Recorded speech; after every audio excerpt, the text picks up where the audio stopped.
Hello everyone, Radhe Radhe. Welcome back to my YouTube channel. कैसे हो आप सब? आई होप आप सभी लोग बहुत अच्छे होंगे। टाइटल और थंबनेल देख के आप लोगों को पता है कि ये Q&A वीडियो है जो कि मैंने पोस्ट डाली थी। उसमें से कुछ लोगों ने मुझसे कुछ सवाल किए हैं, तो बस उसका आंसर देने के लिए मैं आज बैठी हूँ। तो बिना किसी फालतू की बकवास के सारी बकवास क्वेश्चंस के आंसर देने में करते हैं। चलिए वीडियो शुरू करते हैं। सबसे पहला क्वेश्चन है स्टे फिट ट्यूब का। इन्होंने बोला दीदी, अच्छा this is not a question, ये एक कॉम्प्लीमेंट है। Wow. दीदी आप बहुत अच्छे वीडियोस बनाते हो, thank you so much stay fit tube. ये इस बात के लिए क्योंकि देखो हम वीडियोस बनाते हैं, उसके बाद अगर हमको कोई थोड़ा सा भी बोल दे कि अच्छा था, हेल्पफुल था, आपको थोड़ा अच्छा लगा कुछ भी, तो वो हमारे लिए बहुत बड़ा मोटिवेशन का काम करता है। क्योंकि videos banana is not a easy thing guys, बहुत ज़्यादा एफर्ट्स लगते हैं, बहुत दिमाग लगती है, बहुत प्लानिंग लगती है, बहुत दुनिया भर की अपलोडिंग, एडिटिंग, बहुत सारी चीज़ें होती हैं। तो हम करते हैं, हम करेंगे, ऐसा नहीं है मैं करूँगी, लेकिन अगर आप लोग थोड़ा सा सब बोल देते हो ना, तो thank you so much. Okay, next question is stay fit tube का ही क्वेश्चन है कि प्लीज़ आप काउंसलिंग के बारे में बताएं 2024 के लिए। तो 2024 की काउंसलिंग की अपडेट ये है कि अभी हमारे फर्स्ट ईयर के जो बच्चे थे, मतलब कि हमारे जस्ट जूनियर जो बैच था, उस बैच का जस्ट जूनियर बैच कौन से ईयर का होगा? 2021 का बैच। हम 1920 के बैच थे, मतलब मेरा बैच 1920 का बैच था, और जस्ट जूनियर जो है वो 2021 के बैच थे, जिनका कि एक साल बाद पूरा एडमिशन हुआ था, लेट एडमिशन हुआ था। तो वो अभी nowadays they are in sorry, nowadays they are in fourth year. लेकिन उनके अभी फर्स्ट ईयर के एग्जाम्स हुए थे मई में, तो उनके अभी रिजल्ट्स आए हैं 2 दिन पहले। तो अब हमारी होप है कि हमारे भी थर्ड ईयर के रिजल्ट्स आएंगे। तो चूँकि अब थोड़ी सी क्या होता है कि यूनिवर्सिटी के लोग जो हैं वो बीच में सो जाते हैं, एक बार काम करते हैं फिर सो जाते हैं, फिर काम करते हैं फिर सो जाते हैं, जागते हैं सो जाते हैं। तो अभी वो जागे हैं, तो अब वो रिजल्ट देना शुरू किया उन्होंने। तो उन्होंने फर्स्ट ईयर के रिजल्ट्स दिए हैं, क्योंकि पहले एग्जाम्स उनके हुए थे, फिर फर्स्ट ईयर के बाद में वो हो सकता है अभी हमारे रिजल्ट्स आएंगे इस वीक में। आज मुझे मेरे सूत्रों से पता चला था कि आज रिजल्ट आने वाला है, लेकिन आज रिजल्ट नहीं आया। इसलिए मैं वीडियो बना रही हूँ, क्योंकि सुबह से मुझे ऐसे धक धक हो रही थी कि रिजल्ट आएगा रिजल्ट आएगा, इसलिए मुझे कुछ करने का मन नहीं था कि शाम तक हो सकता है कि रिजल्ट आ जाए, लेकिन नहीं आया। तो मैंने बोला कि नहीं, रात में बैठ करके ये वीडियो बना देते हैं, क्या पता कल रिजल्ट आ जाए, और क्या पता क्या होगा और मूड कैसा हो जाएगा। तो काउंसलिंग की अपडेट ये है कि काउंसलिंग होगी कि फर्स्ट ईयर का रिजल्ट आ गया, अभी हमारी होप है कि हमारा थर्ड ईयर का रिजल्ट आ जाएगा। तो हमारे रिजल्ट के बाद में हो सकता है कि 2024 के लास्ट एंड में, मतलब कि दिसंबर के एंड में हो सकता है आप लोगों की काउंसलिंग स्टार्ट हो जाए। इसके पहले थोड़ा नहीं स्टार्ट होगी, मुझे ऐसा लगता है, इसलिए क्योंकि पिछले 2-3 साल से ऐसा हो रहा है कि काउंसलिंग जो है वो रिजल्ट, हमारे टाइम पे भी यही हुआ था, काउंसलिंग जो है वो रिजल्ट देने के 2-3 महीने बाद शुरू होती है, हमेशा तुरंत नहीं शुरू होती है। इस बार रिजल्ट उन्होंने जल्दी जरूर दे दिया, लेकिन काउंसलिंग के लिए वो वैसा ही शेड्यूल वो लोग अपना रहे हैं जैसे वो लोग हमेशा से करते आए हैं। हमारे टाइम पे भी यही हुआ था कि हमारा 4 जुलाई को एग्ज़ाम हुआ था, उसके बाद सितंबर 23 सितंबर के समथिंग उन्होंने रिजल्ट दिया था, और फिर हमारी भी काउंसलिंग ऐसे ही 19 दिसंबर के समथिंग स्टार्ट हुई थी, और 27 दिसंबर को हमने एडमिशन लिया था। तो देखो ऐसा ही सीक्वेंस चलता है, पिछले 2-3 साल से यही चीज़ें चलती आ रही हैं, जब तक मेरे नॉलेज में है, पिछले 4-5 बैच जितनों का भी एडमिशन हुआ है, तो वो ऐसा ही चलता है। तो मे बी दिसंबर के लास्ट तक में आप लोगों के काउंसलिंग होगी, और काउंसलिंग होगी इसलिए क्योंकि अभी जो भी लोग बोल रहे हैं, देखो ऐसे जनरली हम लोग जब बात करते हैं या फिर कहीं से भी पता चलता है कुछ भी, तो यही है कि एडमिशन्स होने हैं इस साल। कॉलेज में भी इस तरीके की कुछ कुछ बातें हैं, मतलब कुछ कुछ उनको इन्फॉर्मेशन मिलती है, या फिर उनको कुछ ऑर्डर्स दिए जाते हैं, क्योंकि एडमिशन्स के पहले कॉलेज में भी बहुत सारी प्रिपरेशंस होती हैं। तो उससे है कि 2024 की काउंसलिंग तो होनी है, लेकिन कब होगी इस चीज़ के लिए वो टाइम ले रहे हैं। तो हो सकता है कि वो दिसंबर के लास्ट तक में आप लोगों की काउंसलिंग स्टार्ट कर दें, पहले कर दें तो कोई बात नहीं, लेकिन मे बी दिसंबर लास्ट के बाद ही होगी। पहले कर देंगे, कर देखो तो मेरे को मारने मत आ जाना कि मैं अपना व्यू बता रही हूँ, जो चीज़ें होती आई हैं, है ना, कोई मुझे आके बता नहीं रहा है, लेकिन जो चीज़ें हम एनालिसिस करके या फिर जो हमने ऑब्जर्व किया है अभी तक, जो भी हमको एक्सपीरियंस है, हम उसी बेस पे बोलते हैं। तो मैं उसी बेस पे बोलती हूँ। तो ऐसा ही है कि एडमिशन कि आप लोगों की काउंसलिंग जो है वो 24 के एंड तक में मे बी स्टार्ट हो जाएगी, और हो सकता है कि उसके बाद भी हो, लेकिन एडमिशन्स तो होंगे, ये कंफर्म है। और एक चीज़ कि आईएनसी ने और सीबीआई ने दोनों लोगों ने अभी रिपोर्ट जारी की है 2024 के 24-25 के लिए कौन कौन से कॉलेजेस एलिजिबल हैं। इस चीज़ के लिए उन्होंने सीबीआई ने अलग रिपोर्ट जारी की है और आईएनसी मतलब इंडियन नर्सिंग काउंसिल ने अलग रिपोर्ट जारी की है। तो ये तो है कि 24-25 में एडमिशन्स होंगे, क्योंकि लास्ट ईयर को उन्होंने 0 ईयर घोषित किया है, तो इस साल वो ऐसा कुछ नहीं करेंगे। Okay, next question Sunny Kumar बोल रहे हैं, good, thank you Sunny Kumar. फिर खुशी मिश्रा का क्वेश्चन है कि आपका कॉलेज कंप्लीट हो गया है, आपको पोस्टिंग क्यों नहीं मिली अभी तक?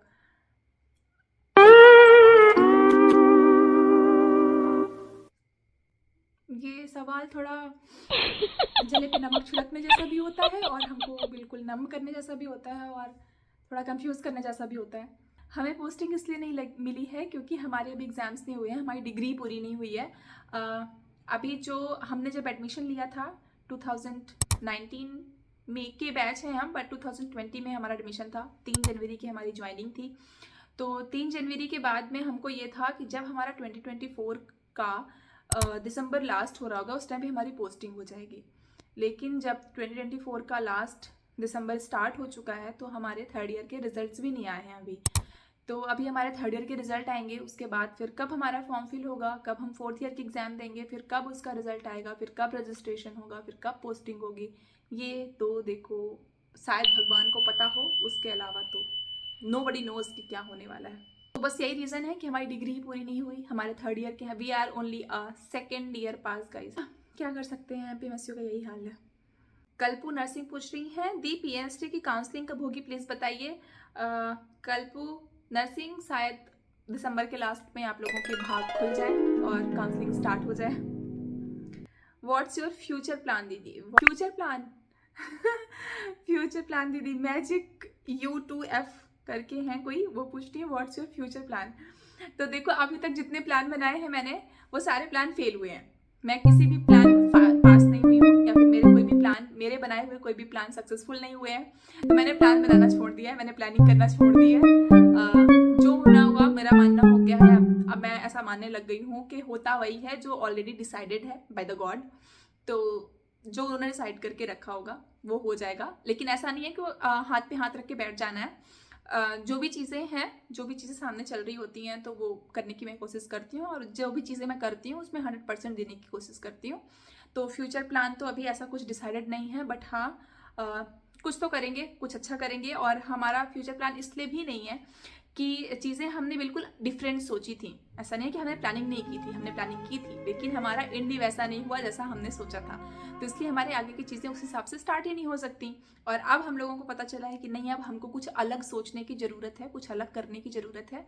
तो अब सोचना स्टार्ट करेंगे, क्योंकि जब हमने एडमिशन लिया था उसके बाद कोविड आ गया, और बिल्कुल नहीं सोचा था हमने कि इस स्टेज पे खड़े होंगे हम कि हमारे हाथ में कुछ भी नहीं होगा। इस समय पे भी हम लोग लास्ट फरवरी में रिलीव हुए थे कॉलेज से, और पूरे 1 साल हो चुके हैं घर पे, और अभी तक जब पोस्टिंग हो जानी चाहिए थी, अगर शेड्यूल्ड चीज़ें होती तो आज को हमको पोस्टिंग मिल जानी चाहिए थी, लेकिन ऐसा कुछ नहीं हुआ। तो क्या बोले, फ्यूचर प्लान क्या है दी? मेरे 49.95 मार्क्स हैं, कितने चांस है कॉलेज मिलने के? ओबीसी रैंक है 594 है, और ओवरऑल रैंक और ऑल ओवर रैंक जो है इनकी 1037, और काउंसलिंग हो, क्योंकि अब परेशान हो चुके हैं, गवर्नमेंट से कुछ नहीं कर रही है। गवर्नमेंट बहुत टाइम हो गया, केस ही चल रहा, कब तक होगी काउंसलिंग, कोई आइडिया है क्या? देखिए, केस चलने की तो बात मत करिए, जब से हम लोग फर्स्ट ईयर में थे और हम फोर्थ ईयर और फिफ्थ ईयर में हैं, सब तब से केस चल रहा है, और केस तो चल ही रहा है। तो परेशान होने की जरूरत नहीं है, इस चीज़ की आदत डालो। अगर नर्सिंग में आ रहे हो तो वो भी आप एमपी से हो और एमपी से नर्सिंग कर रहे हो, तो इस चीज़ की बहुत अच्छी से आदत डालो और पेशेंस रखना सीख लो, क्योंकि यहाँ चीज़ें ऐसी ही चलती हैं और ऐसी ही चलेंगी। आप ऐसे परेशान होकर के कुछ नहीं कर सकते हो, सिर्फ परेशानी हो सकते हो, उसका कोई सॉल्यूशन नहीं है। लेकिन हाँ, काउंसलिंग आपकी होगी, मे बी दिसंबर के लास्ट में काउंसलिंग आपकी स्टार्ट हो जाएगी, और 49.95 मार्क्स है, हाँ आपको गवर्नमेंट कॉलेजेस मिलने के चांसेस हैं। क्वेश्चन है फैमिली में कौन कौन है? तो गाइज मैं ऐसे तो जॉइंट फैमिली से हूँ, लेकिन फिर भी सब अलग अलग जगह पे रहते हैं। तो मेरे पापा मेरे पापा सबसे बड़े हैं, तो मैं, पापा और मम्मी गांव के घर पे अभी प्रेजेंट टाइम पे रह रहे हैं। वैसे गांव में सिर्फ मम्मी और पापा रहते हैं, और मेरे छोटे चाचू हैं और बड़े चाचू हैं। तो बड़े चाचू अलग सिटी में और छोटे चाचू अलग सिटी में रहते हैं। और मेरे ग्रैंड फादर्स छोटे चाचू के पास रीवा रहते हैं। मेरी फैमिली में मैं हूँ, मेरे भाई है, पापा हैं, मम्मी हैं। तो भाई चेन्नई में रहते हैं और मैं अभी अगले 2 महीने के लिए गांव में मम्मी पापा के पास हूँ। फिर आपके भाई क्या करते हैं? भाई क्या करता है यार? मेरे दादा जॉब करते हैं चेन्नई में, जो अपने जो मर्सिडीज़ कंपनी है, आप लोगों ने काफ़ी सुना होगा, तो वो मर्सिडीज़ कंपनी में एक एम्प्लॉय है। मेरे भाई मुझसे बड़े हैं और मेरा दादा है वो, लेकिन मैं उसको ऐसे तुम करके बोलती हूँ, तो आप लोग नहीं सोचा करो कि मेरे से छोटे हैं या मेरे बराबर के हैं। नहीं, वो मेरे से बड़ा है। नहीं, क्यों मेरे घर वालों ने मुझे कभी टोका नहीं बचपन से। वैसे तो मेरी फैमिली हर चीज़ में बड़ी स्ट्रिक्ट है, और ऐसे नियम और रूल्स वगैरह ये सब चीज़ें बहुत ज़्यादा स्ट्रिक्ट है मेरे घर में। लेकिन पता नहीं क्यों कैसे इन लोगों से चूक हो गई कि इन लोगों ने मुझे इस चीज़ के लिए नहीं टोका कि अपने बड़े भाई को तुम मत बोलो। और चूंकि मेरी बचपन से आदत पड़ गई है, तो अब मैं तुम ही बोलती हूँ।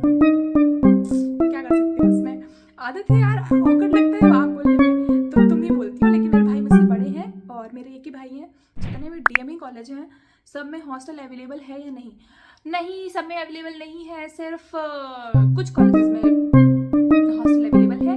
जैसे कि कौन कौन सी कॉलेज में, याद कर लिया करो यार, उतना नहीं याद रहता, मुझे भी भूल जाती हैं चीज़ें थोड़ी।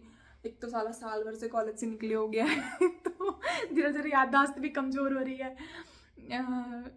देखो, इंदौर में कॉलेज बिल्कुल नहीं, इंदौर में हॉस्टल बिल्कुल नहीं है। एक काजल गुल्हानी का क्वेश्चन था ये कि डीएमई कॉलेज में हॉस्टल अवेलेबल है या नहीं।